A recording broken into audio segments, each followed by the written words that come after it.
hospitable, law-abiding, industrious, hard-working, patriotic, resolute, affirmative, honest, and peaceful. Kenyans hold values as spelled out in our Constitution. Our new Constitution brought forth great changes to our development agenda, well-being, and our democracy. It is a great foundation of our nation and a strong pillar of who we are and the future we look forward to. My countrymen, the 55 days have been significant, painted with debates, meetings, new ideas, new freshness of the people, happiness, and rigorous consultations. Evenings were great with my family, a few friends and neighbors. Sometimes the days were painful when I would hear what Kenyans have gone through in the last 4 years. Other days we could sing and pray. Other days I would just sit alone and reflect too much into the past, present, and the future. I also took time in late night hours to read widely and make random calls to Kenyans across the country and abroad. My countrymen, the last time I made this journey to Wamunyoro for consultations, I took the advice given by the people. They instructed me to form a vehicle and a listening tool, a political party that listens to them. They further instructed me to look for allies from across the country. Out of that conversation then came the democracy of the Citizens Party and the many allies I now have: my cousins, my in-laws, my brothers and my sisters. We are now a family, the United Alternative Government of Kenya. It is for this reason that in the last 16 months, the DCP party has since become a permanent fixture in the national conversation and the journey to liberate our republic. I can confirm today that the future is indeed green. Ladies and gentlemen, we all know that in 351 days, on the 10th of August 2027, less than a year from today, we shall go to the general election to elect a listening president and caring leaders. What we have now, a majority are boisterous, callous, dictatorial, and they have itchy fingers. Kenyans who visited me told me that the final stretch of the race is upon us, and once again, as a leader, I needed the people to guide me. I needed to hear their expectations, what they wanted the United Alternative Government to become, what they wanted to see from us, and when we finally remove this government, what the next government must do. Delegations of clergy, political leaders, elders, aspirants, professionals, youth, women, retired civil servants, serving civil servants, members of the civil society, grassroots and opinion leaders from every corner of our country came to visit me and discuss a wide range of national issues. Allow me to begin with the pain points and the frustrations that the people of Kenya reported to me. These are tough issues facing our people. On the education sector in our country, the people told me that they are completely crushed and the gains made over the years have been eroded in a record 3 years. Kenyans told me they need the next administration to bring back better free primary education and secondary education. They want free TVET education and a university financing model that works and is responsive to our people. On agriculture, Kenyans are worried whether agriculture is still the backbone of our economy. They are worried about the rising cost of food and farm inputs, failed agricultural value chains, state-sponsored destruction of our cash crops like tea, coffee, pyrethrum, sugarcane, cotton, among others. Kenyans want the agriculture back. Our cooperative movement in the country have mobilized over 1.2 trillion Kenya shillings in deposits.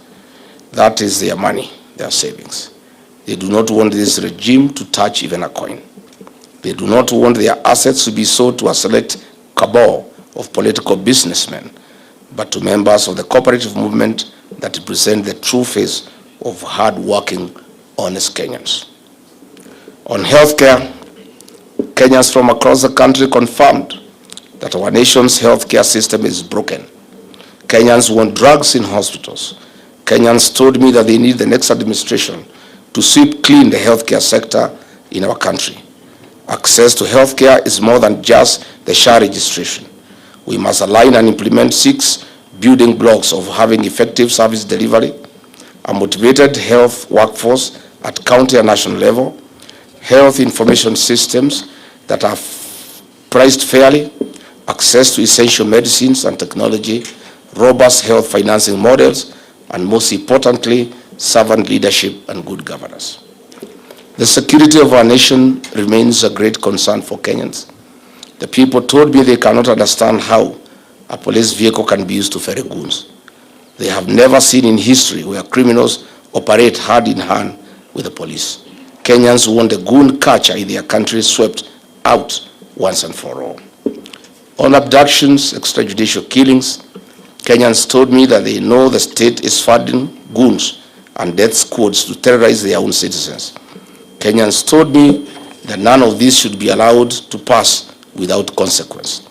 Someone must pay, not just for the crimes done today, but for posterity. We need to do it so that every government that comes after this one understand in its bones that to walk this violent path is to invite a personal reckoning. Just to be clear, when Kenyans said consequences, they didn't just mean for the foot soldiers who pulled the trigger or drove the vehicles.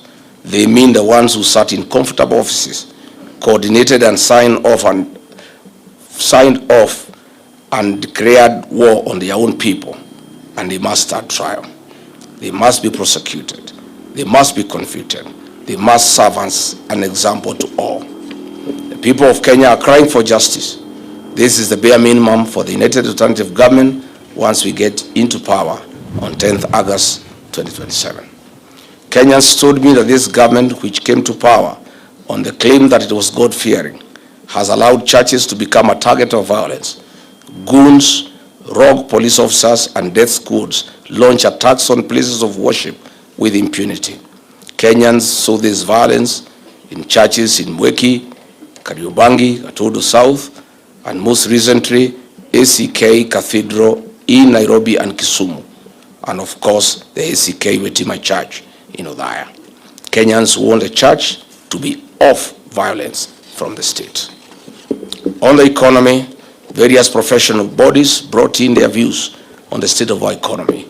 Their views reflect what every of the 55 million Kenyans feel deep in their pockets. The argument on paying bills as a ruthless mallet on our businesses. Further, the raiding of the payslip has greatly reduced people's earnings, household incomes, and affected purchasing power. Workers want back their valuable payslip. The people cried about the tax regime. Traders told me that they are experiencing the murkiest tax regime in Kenya's history. They have been taxed into poverty. They requested for a predictable tax framework. They asked for a conducive business environment that spurs investment and trade. The people told me that at independence, we had a great nation. They could see the future for their children and great-grandchildren. Kenyans have told me to revisit the sessional paper number 10 of 1965 and the Kenya Vision 2030. This is not just about revisiting, but use this as a blueprint to give Kenya a vision that transcends political rhetoric. Kenyans feel that if the values of sessional paper number 10 of 1965 on African socialism was implemented to the letter, based on its key themes of African socialism, democratic governance, economic development, resource mobilization, and Africanization, nationalization, social services, and taxation and savings, Kenya would have attained a developed country status in the early 2010. To quote one of the youths who called on me this afternoon, we need to fix the software of this country, and that is where we must begin afresh. Further, Kenyans made another reference to the Kenya Vision 2030. They are pained that the gains made in this Vision 2030 on social, economic, and political pillars are going down the drain.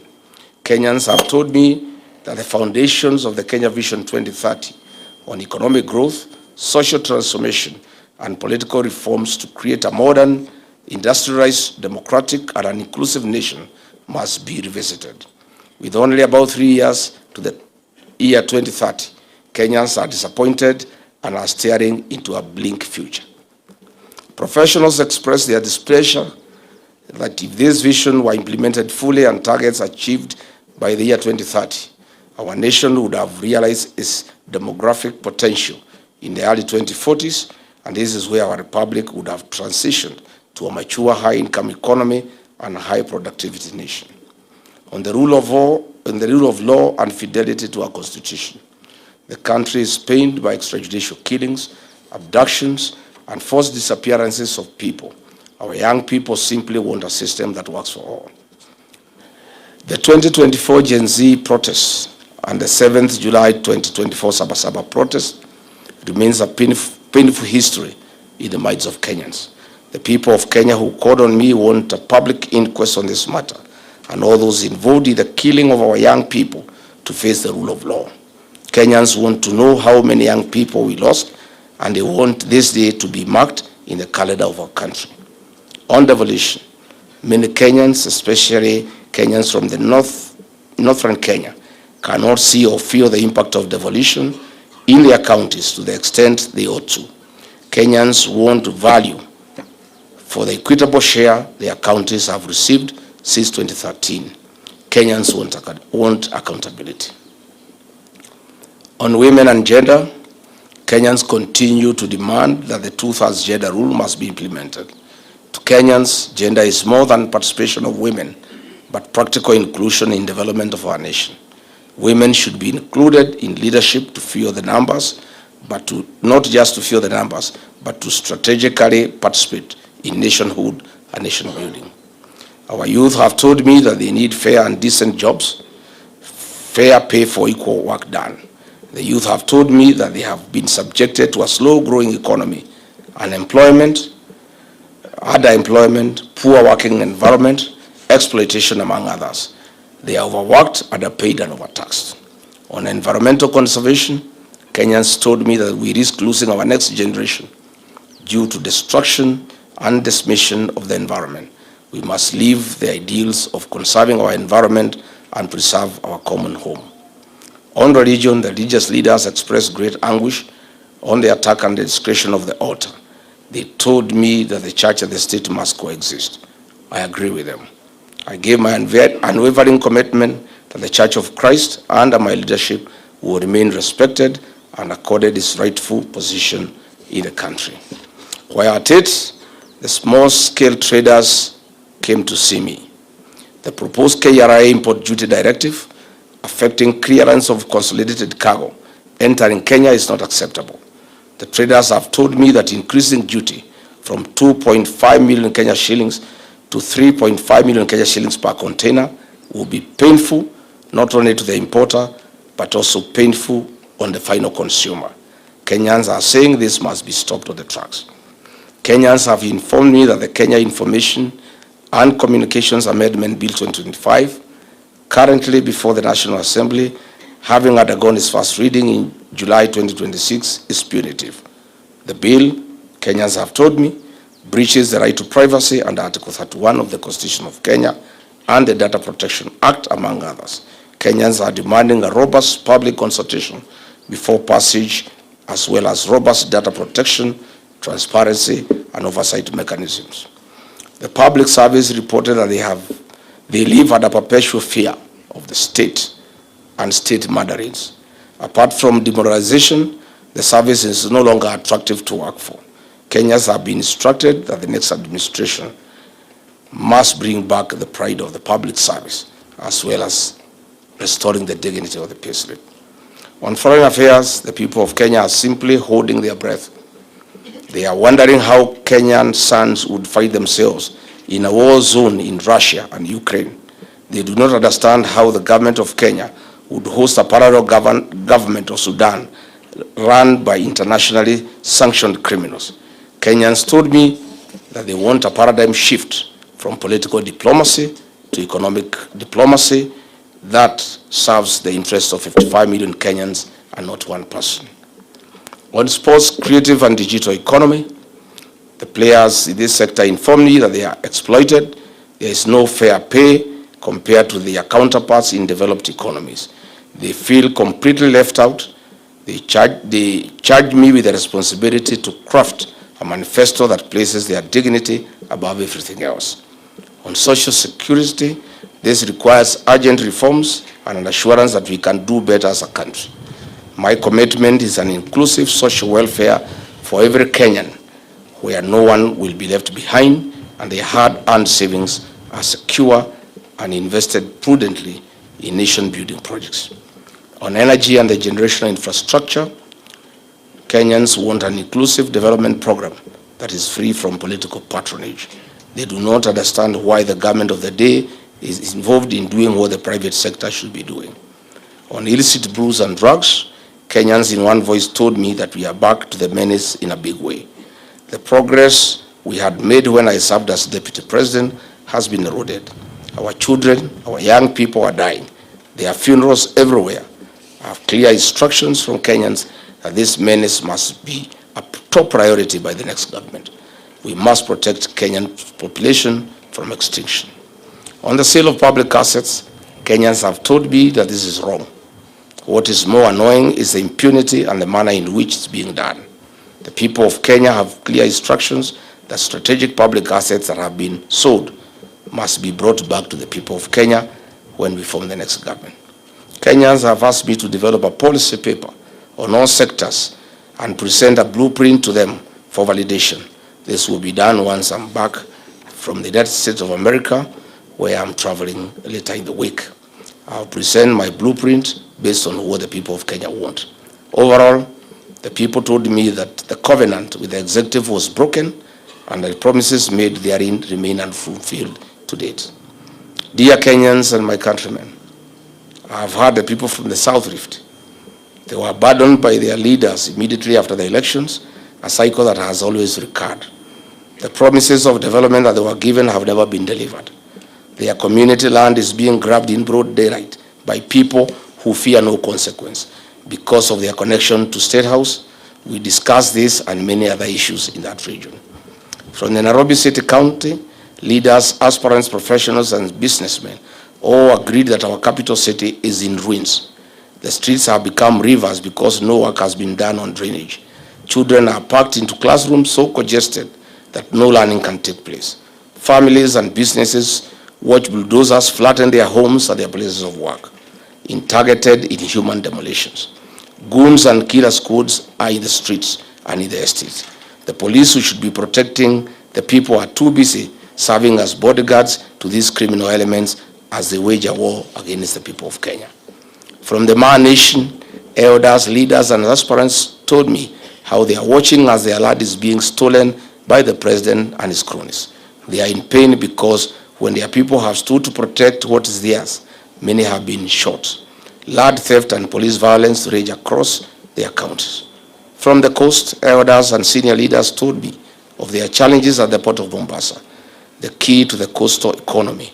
It has been mismanaged and used to disadvantage the local population.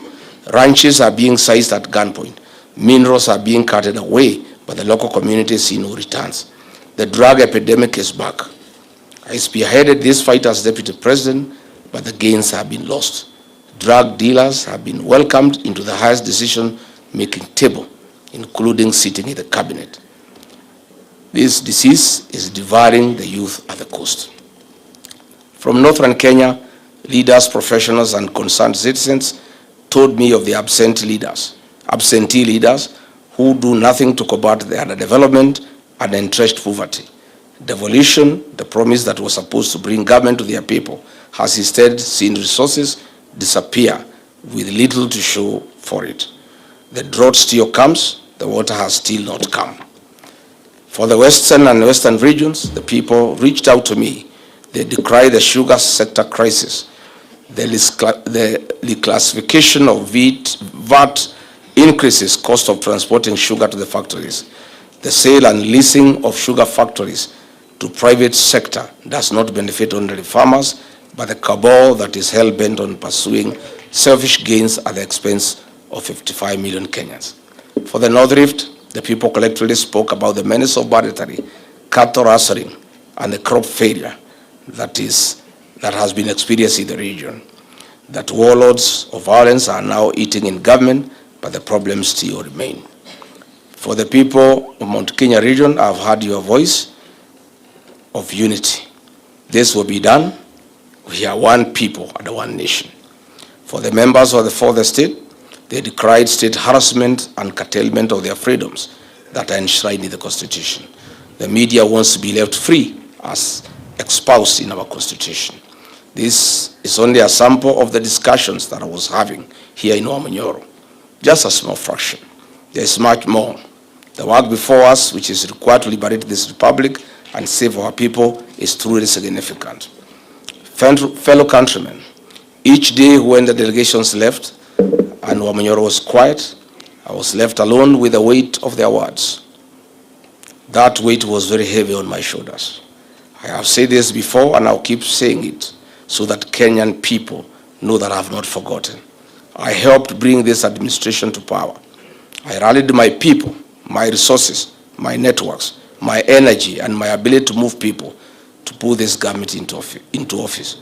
So, when I hear how you are suffering today, I hear it as a man who must answer for his party needs. Some have looked at how hard I worked to fight the excesses of this government. Some say it is out of bitterness. I think they are forgetting that I spoke up when I was still in office. Recall the Gen Z protests and the massacre that followed. I stood with our children when I was in office. Some people still say that I'm speaking because I'm no longer in government. The naysayers are all wrong. So let me be clear once and for all about what drives me. I do what I do because I have a responsibility to do it. Where I come from, when your heart causes harm, even the harm you never intended, you cannot walk away. You do not make excuses. You apologize and then you do whatever is within your power to make it right. That is exactly what I'm doing. I played a big role in bringing this government into power. It is hurting Kenyans. I'm playing an even bigger role to set it home come 10th August 2027 on the ballot. My countrymen, listening to the delegations who came here to see me, Kenyans have identified 3 objectives that have been instructed to pursue and accomplish on their behalf. Objective number 1, I have been told I must use everything in my power to keep this government accountable while using every legitimate means available that will call out, stop, and break any scheme that is engineered by this government to loot taxpayers' money or oppress the people of Kenya. This, I promise, I will do day and night. Objective number 2, the people have told me unanimously that for us to correct the evils that bedevil this country, William Ruto must be one term and must be sent home. That message was clear. To achieve that, I have been told and I'm persuaded that the United Alternative Government must identify one presidential candidate to face William Ruto in the next general elections. Kenyans have made it very clear that we cannot gamble or take any risk that might bring William Ruto back. Kenyans are persuaded that we must do whatever it takes, including sacrificing our own personal political ambition, to identify one single presidential candidate. This is the only way to set this brutal regime home. One way and one round on 10th August 2027. I have been so persuaded. Objective number 3, Kenyans have told me that they have analyzed and decided that Rigathi Gachagua needs to be the preferred presidential candidate of the United Alternative Government 2027 general elections. Kenyans have instructed me to persuade my colleagues that I'm the best bet to guarantee a first round win. and that in their assessment I have the energy, I have the trust of the people, I have the leadership qualities, I have the experience, the infrastructure, the capacity, and the political network to deliver that victory. They have told me clearly that in the event that my colleagues persuade me otherwise, that I should not be the single presidential candidate.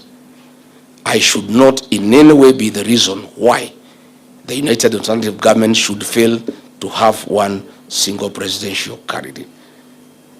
In a nutshell, they have told me that in case I am not picked as the single presidential candidate, I and my supporters must back to a man, whoever is chosen to be the single presidential candidate. My countrymen, there comes a time in life when a patriot must make sacrifices for his nation. That time is now. As I leave Wamunyoro today, the road leads to only one place now.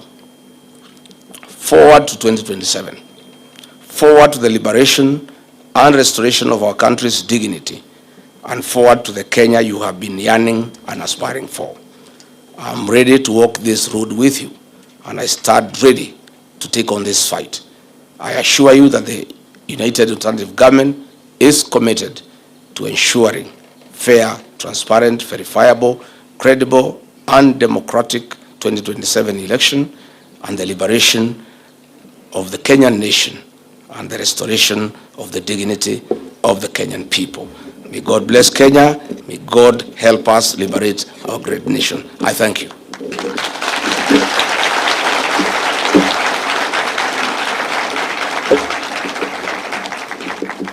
Si iko sawa? Iko sawa? Imeingia vizuri? Hata Kasongo amesikia? Kadi zilimo? One single? Najua anasema ati Rigiji lazima akuwe ni yeye. Nani nawaambia? Yes, mimi nataka na Wakenya wananitaka. Lakini wakisema ni wache, ndio hii mtu aende nyumbani. Si mimi nitawacha? Yeah. And I want to tell Kenyans I'm that patriotic. I'll make whatever sacrifice necessary for this country. And I want to tell Ruto, he has been saying I'm divisive. He doesn't know me well. You know, before he kicked me out, alikuwa amenidharau sana. He thought I'm just another villager. He was saying I have not gone to school, I have no experience, I have nothing. And in 2 weeks I will be forgotten. Today, he knows who Gachagua is. Let me tell him, he is saying I'm divisive. I want to assure the people of Kenya, I'll be the unifying factor in the identification of a single presidential candidate to face William Ruto. And my people here in the mountain have now told me that the consolidation of the mountain is complete. The mountain has even been enlarged with Mount Kenya South and Mount Kenya North. They have now told me not to preach to the converted anymore. They have told me to go out to Western Kenya, to Coast Province, to Rift Valley, to all corners of this country, and look for support for myself or whoever is picked as a single presidential candidate. So hapa mlimani nimewachia vijana wasukume. Si ndio? Si kazi imeisha. Yeah, you cannot go to fish in a basket. Hii watu ya mlima tayari tumemaliza. Na mlima sana ni kubwa. And I didn't want to put it here. The people of the mountain have told me, because they were also here, in their own right, that they have decided that William Ruto cannot get their vote. And they have also told me they are willing to vote for anybody else, even if it is not me, provided it is not William Ruto. And that is the situation. So I'll be going to other parts of Kenya. I'll spend time in Nyanza, I'll spend time in Western, I'll spend time in the coast. I'll be everywhere. The work of consolidating the mountain, unifying it, is complete. There's nothing else to be done here. So hapa nikuja tu nyumbani kuangalia ng'ombe na kurudi. Kuna kazi ingine nimebakisha hapa. Watu hapa wamemalizana na I'm happy and I want to say let everybody consolidate. You know, I told my colleagues, winning a presidential election needs a formula.